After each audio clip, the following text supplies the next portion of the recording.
Tonight, it's official. Joe Biden, now the Democratic nominee for the presidential election. Thank you very, very much from the bottom of my heart. This as schools and universities across the country struggle with reopening in the middle of a pandemic. If these steps are not successful, we will have to send students home, as we did last spring. Plus, and it's something that should cause all Christians to watch carefully and to continue to pray for the peace of Jerusalem. The prophetic undertones in a historic Middle East peace agreement. All this and more tonight on Faith Nation.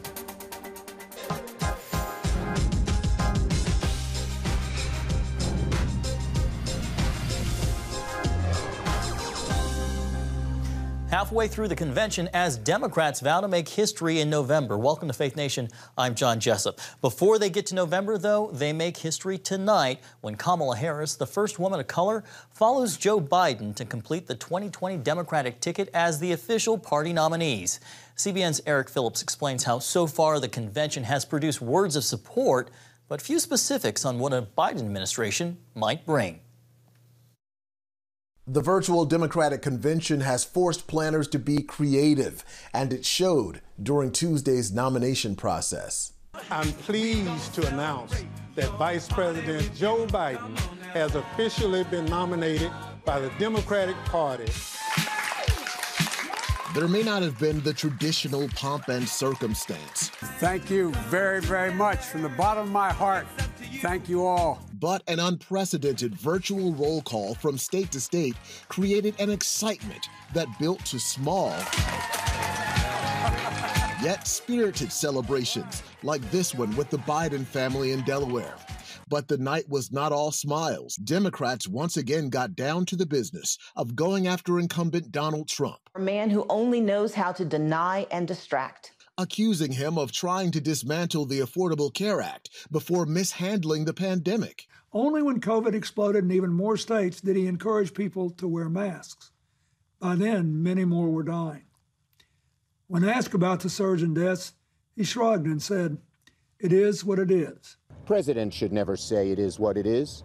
President Lincoln, honoring the great sacrifice at Gettysburg, didn't say it is what it is. One nation under God, indivisible, with liberty and justice for all. American citizens were also on hand saying how much the Affordable Care Act means to them. It saved my life. I'm here today. Democrats kept the message going of Republicans backing this Democrat, first in an emotional video depicting the close relationship Biden enjoyed with the late Senator John McCain. Another notable Republican drew a stark contrast between Biden and the current commander-in-chief. With Joe Biden in the White House, you will never doubt that he will stand with our friends and stand up to our adversaries, never the other way around. The night was topped off with words from Biden's wife, Jill, who offered a convincing vote of confidence. The burdens we carry are heavy, and we need someone with strong shoulders.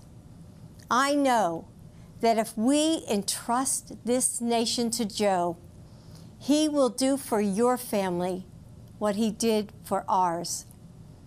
Bring us together and make us whole. You can see why she's the love of my life, the rock of our family. She never gives herself much credit, but the truth is, she's the strongest person I know. There was a lot of talk about the struggle and adversity the Biden family has had to overcome, including the tragic death of their son, Beau. The Bidens signaling that they would bring that same inner strength to the White House if elected. Eric Phillips, CBN News. And joining me now, Rick Klein, political director at ABC News. Rick, welcome back to Faith Nation. Always great to see you. Great to be here. Well, night two under wraps, Joe Biden officially the Democratic nominee. Rick, how does Tuesday's DNC tee us up for tonight when we hear from Biden's running mate Kamala Harris and former President Obama?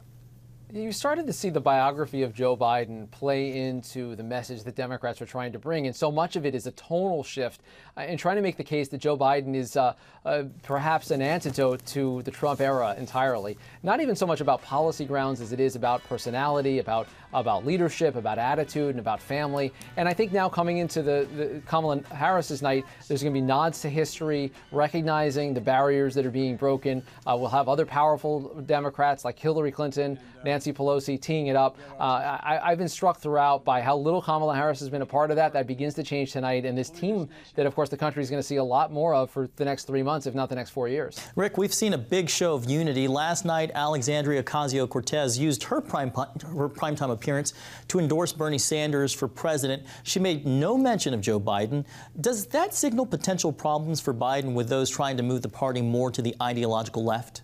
Oh, sure. Look, all Democrats are not thrilled to have Joe Biden as the nominee. I think the AOC controversy was a bit overblown. She has endorsed Joe Biden. She made it clear on Instagram and Twitter within moments. Her speech was a nominating speech for Bernie Sanders. But the fact is, she and a lot of progressives out there wanted Bernie Sanders to be the nominee. And they wanted it because he has a different vision of where to take the country than Joe Biden. They are not thrilled to see Joe Biden, more of a mainstream, moderate win. And of course, there's a powerful part of the party that moves, that wants to push things further to the left on Medicare for All and the Green New Deal and the like. They didn't win. That's over. And Donald Trump has had a motivating and unifying force for so much of the party. This is one of those controversies, frankly, I think Joe Biden is okay with a little sniping about how the AOCs of the world aren't thrilled. He didn't win the primaries that way, and I don't think he thinks he can win the general election based on far left progressive ideas. Well, so far the convention's been heavy on character, light on policy. At some point, do Democrats need to dive deeper into their policy prescriptions and why they think their positions are better than President Trump's and the Republicans? Maybe. I mean, I think there's a deep calculation that Democrats are making that this election is likely to be a referendum a lot more than a choice. But I think it's imperative that they have policy details. They've rolled them out. The question is how you emphasize them. There were some awkward turns as they tried to talk policy, particularly healthcare thinking coming right after that great tour of the country last night. So there'll be some policy around the edges, but I don't think many people think this is an election that's going to be settled based on who has the best white papers. That almost never happens, and particularly in this Trump era with all the noise coming out of the White House and all the crises that have been gripping this country between COVID and the economic crisis and the cries around racial injustice. All of it has added up to a sense among Democrats that they need to present an alternative, but they don't really need to get into lots of thorny details. A lot of what Joe Biden is offering, frankly, is going to be not being Donald Trump. All right, we'll have to leave it there. ABC's Rick Klein, one of the smartest people in Washington, D.C. Thanks for being with us today. Kind of you to say. Thanks so much. Another story gaining ground here in the nation's capital, the politics surrounding the post office. The Postmaster General's decision to reverse course on changes to the Postal Service has not tamped down the uproar among lawmakers who've summoned him to testify on Capitol Hill. And now the president is weighing in. Here to explain, senior national affairs correspondent Heather Sells. Heather? John, the 2020 election will likely be the nation's largest test of voting by mail. Both Republicans and Democrats are worried about fraud and losing votes through an incompetent system. On Tuesday, Postmaster General Louis DeJoy reversed planned changes that Democrats complained would hamper mail-in voting. DeJoy will not change post office hours and will stop the removal of mail processing machines and blue collection boxes. He added that no mail processing facilities will close and that the agency has not eliminated overtime. House Speaker Nancy Pelosi declared victory. They felt the heat. And that's what we were trying to do, is to make it too hot for them to handle. The reversal came on the same day Democrats organized a National Postal Day of Action, holding media events at post offices around the country. We're going to make sure that these changes are not only not put in place, but we move to erase the damage done by this president and this Postmaster General. But the drama's not over. DeJoy is scheduled to testify Friday in the Senate, and Speaker Pelosi is calling the House back to Washington Saturday for a vote to cement in the postmaster's reversal and approve $25 billion in emergency aid to the post office, something the president opposes. Today, Press Secretary Kayleigh McEnany called out Democrats for returning to the Capitol for a postal vote after they left with no COVID relief bill. Democrats denied a $10 billion offer for the U.S. Postal Service by this president before they went on recess. But now they're back to pursue the latest Democrat-manufactured crisis. The president says the postal hearings are an attempt to take away from next week's Republican National Convention. And he's floating the idea of an election redo once again. It'll end up being a rigged election, or they will never come out with an outcome. They'll have to do it again. And nobody wants that, and I don't want that. And so, John, there is even another plot twist to this saga, and that is that some election officials in states like Wisconsin are talking about bypassing the Postal Service entirely and installing ballot drop boxes at places like community centers and libraries. But there is, of course, a hefty price tag for this. The Brennan Center for Justice is estimating that 11,000 drop boxes would be needed and that the price tag could be over $100 million. John. A hefty price tag indeed. Thank you, Heather. Joining me now, CBN Chief Political Analyst David Brody. David, always great to see you. We know you're always busy, so anytime we have time with you, we're grateful. Let's start with the post office snafu. President Trump says universal mail-in voting could cause a rigged election or even an election do-over. When he says they'll have to do it again, what do you think he means? Well, look, Heather just played the piece. There's a part that was not played, and he was talking before that about universal mail-in balloting. That's the part where he thinks there should be some sort of potential do-over, or there could be a do-over. He's not referring to the general election as a whole. He's talking about universal mail-in balloting in certain states. For example, there are 5 that we know of, California, Nevada now going on as well, and there'll be more. That's what he's talking about. He's not talking about every single state has to redo their election, in a few months. I mean, that he didn't say that. And so this idea that he all of a sudden now wants to redo the election, that's not what he said. He'll have to explain exactly what he meant. It's probably more a question for him than for me. David, to the conventions, there's a story that's breaking, actually, that you broke on specific Democratic caucuses reciting the Pledge of Allegiance at the virtual convention, leaving out the words "under God." Let's take a listen. I pledge allegiance to the flag of the United States of America and to the republic for which it stands, one nation, indivisible, with liberty and justice for all. David, this seems to be a pattern. You broke another story on a related topic back in 2012. What's going on here?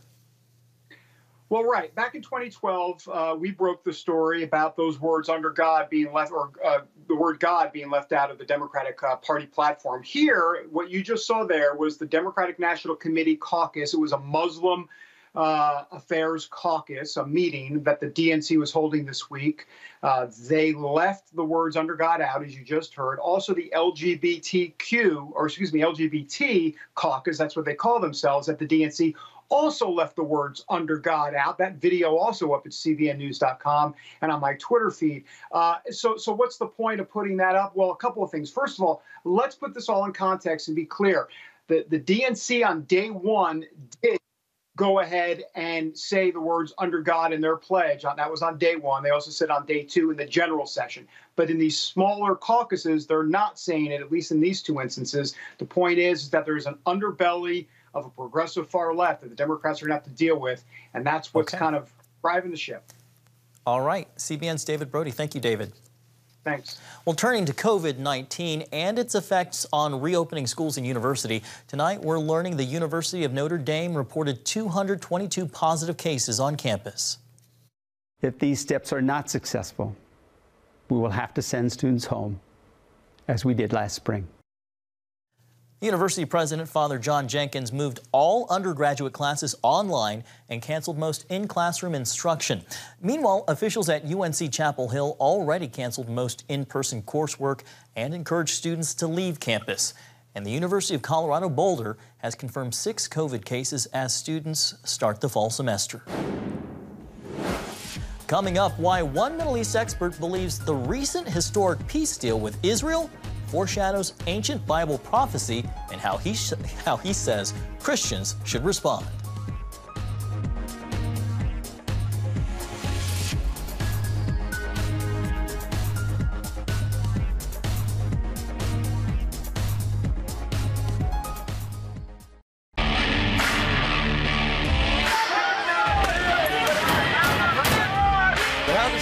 remarry is a bad idea. Don't tell me there's no such thing as gun violence. That just depends on your definition of when life begins. Watch Dan and Dale tackle trending topics that test your faith on the next Faith Wire, Monday night at 9:30. The Global Lane takes you around the world, providing facts over fiction. What might rising trade and geopolitical tensions mean for you on the home front? With over 45 years of experience, award-winning journalist Gary Lane brings you the truth from a global angle. What about the issue of immigration? World news analysis you won't see anywhere else. And it's all right here on the Global Lane. Watch The Global Lane, Thursday night at 9:30.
Welcome back. A recent peace deal between Israel and the United Arab Emirates is causing a political reshuffling across the Middle East.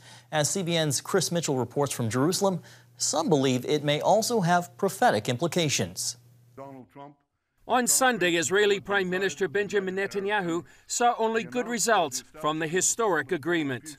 Peace is a good thing, and this peace unites two of the most advanced economies in the world, Israel and the United Arab Emirates, and two of the most moderate. We're fighting Iran and the radicals who are trying to overthrow the entire order in the Middle East, subjugate people, propagate terrorism. So this is good for peace, good for security, good for prosperity.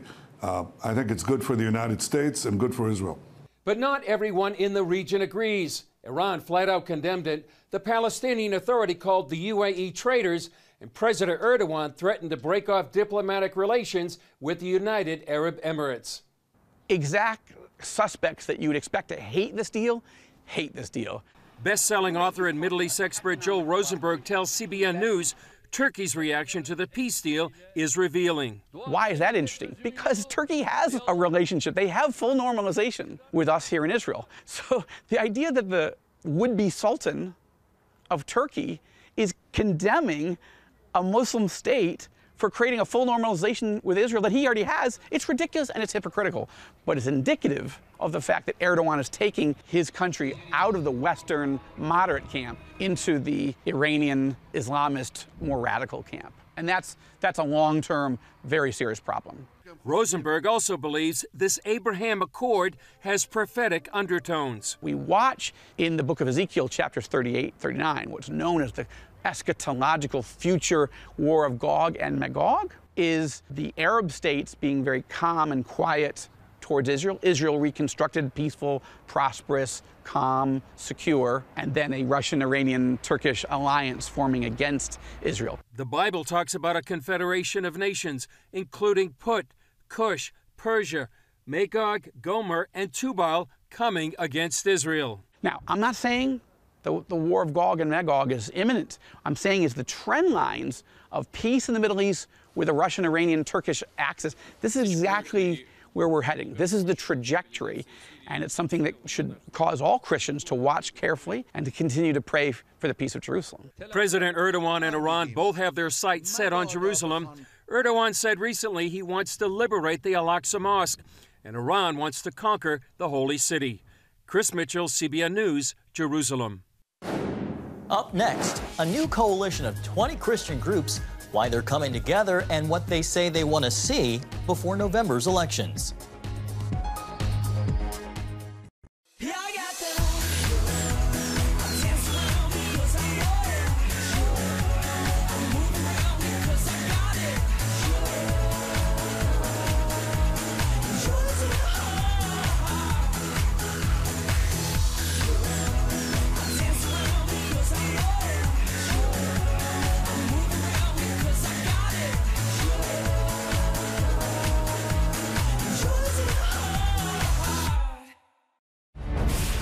on the home front.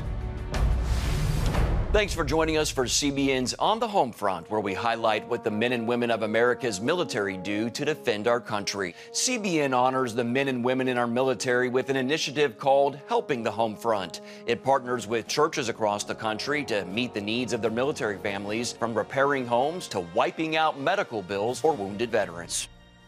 On the Home Front, Tuesday morning at 10:30. If you want to be an attorney with a passion for serving people and for excellence, Regent University needs to be high on your list. Regent's award-winning law school doesn't just create lawyers. We create leaders, judges, prosecutors and defense lawyers, civil litigators, and leaders in government. My focus has been trying to really make sure we have the future leaders we need for the bench and the bar and for society generally. You'll learn from highly credentialed leaders who are current and former judges, distinguished scholars, and ACLJ counsel. I'm so glad I chose Regent. The relationships here have been amazing. The faculty have been amazing. Not everybody's called to the same thing when they leave law school, but they're called by God who has a purpose for their lives, and He is going to use that education to make a difference in the world. Regent will prepare you to be a purpose-driven, practice-ready lawyer. To start your rewarding law career, complete the online application, submit your transcripts, and take the law school admissions test by July. Apply today. Welcome back. Well, tonight, more than 20 Christian ministries are coming together to demand criminal justice and police reform, and they want to see Congress act before the election. Nearly 3 months now after the death of George Floyd under the knee of a Minneapolis police officer, the Prayer and Action Justice Initiative says Congress has done nothing. The coalition includes the National Association of Evangelicals, the American Bible Society, and the Church of God in Christ, and will center its efforts around prayer gatherings, peaceful protests, and support for at-risk churches, with the goal of police reform at the federal, state, and local levels. Well, joining me now, Justin Gibney, co-founder and president of the AND campaign and a leader of the new Prayer and Action Justice Initiative. Justin, always great to see you. Thanks for being with us. Hey, John, thanks for having me. Well, Justin, first off, why is this new initiative necessary? Well, because there's an urgent need in our community. For too long, Black and brown people have been mistreated by police officers. We love our police officers, but we know there needs to be a change in the American criminal justice system. We saw that through George Floyd's killing. That wouldn't have happened to other people in this country that looked differently than him. And so I think that it's time for the church to be very clear where we stand on racial justice. To be very clear where the Bible stands on issues of justice. And so we need to speak clearly, but in order to speak clearly and have credibility to lead in this conversation, we have to unite. We often complain about the kind of broken or distorted versions of justice that we see from secular sources. I agree there's some very distorted concept of justice, but instead of complaining about it, we need to show and demonstrate a true example of biblical justice. Justin, we talked about your coalition. It includes the American Bible Society, COGIC, and the National Association of Evangelicals. This is an incredibly diverse coalition. Can you talk about the significance of these groups coming together and what that means? Yeah, I mean, this is really a group of faith organizations and leaders like we've never seen before that are ready to say, hey, it's time for policy change. It's time for us to do better. Again, I think the church lacks credibility when we are divided amongst ourselves, when we can't come together and speak with one voice. So we intend to put partisanship aside, put ideology aside, stand on the Bible, and do what's right for our neighbors. Justin, we're in the middle of a pandemic. Congress hasn't been able to agree on a rescue package to help people who are suffering. What makes you think they'll be able to come together and actually pass legislation on this issue? And given the diverse collection of the initiative, do you think that you have influence to get lawmakers to actually move? Well, my faith always keeps me hopeful, but on a very practical and political point of view, there are biblical Christians on both sides of the aisle. And if we were really to go to our legislators and they knew we were together saying, we expect you to make change now, that's going to have a really a clear impact on them. I think it can be significantly affect how they act and when they act. So we plan to make that very clear that we expect them to do their jobs when it comes to criminal justice. Justin, real quickly here, we only have half a minute left. The initiative was able to unite on a singular philosophy around biblical justice and race. Can you talk to us about that real quickly? Yeah, I mean, we believe that our number one priority is to proclaim the gospel of Jesus Christ. That said, that takes nothing away from the fact that God has an expectation that we will do justice. You can't read through Amos, you can't read through Isaiah and many other books without seeing God voice his expectation that we will do justice. And I think biblical Christians who believe in the authority of Scripture are compelled to love their neighbors through social action, including And we're going to have to leave it there, Justin. I'm so sorry we're out of time. The AND campaign's Justin Giboney, thanks for being with us, and we'll be right back after the break. Thanks. If you want to be an attorney with a passion for serving people and for excellence, Regent University needs to be high on your list. Regent's award-winning law school doesn't just create lawyers. We create leaders, judges, prosecutors and defense lawyers, civil litigators, and leaders in government. Ready to become a purpose-driven, practice-ready lawyer? To start your rewarding career, complete the online application, submit your transcripts, and take the law school admissions test by July. Nutrition, exercise, essential oils, weight loss, and more. It's Healthy Living with Lori Johnson. Talk about what's in this. Join CBN health reporter Lori Johnson to get the latest information from today's top health experts. This is fantastic. Find out what you need to know to live a healthier life. Watch Healthy Living, Tuesday night at 9:30. Woohoo! Hi, Superbook fans. Here's something else you'll love. It's the new Superbook Bible app. It's packed with games, activities, and Superbook episodes that you can watch for free. Oh no! There's trivia, a fun daily devotional, and answers to your Bible questions. Plus, an easy-to-understand Bible the whole family will enjoy. You can even create your own Superbook character. Ta-da! Whoa! Millsburg Falls man, come. Sorry, pardon me. Sorry, excuse me. Ouch! Are you getting this? Earn super points to win daily prizes too, and so much more. Time to get back to my adventures. See you soon. It's the new Superbook Bible app. Free downloads on iTunes, Google Play, and Amazon. And finally tonight, in a powerful display of reconciliation, Israeli and German air forces flew over the infamous Dachau concentration camp Tuesday. The flyover marked the first time in history Israeli jets have entered German airspace.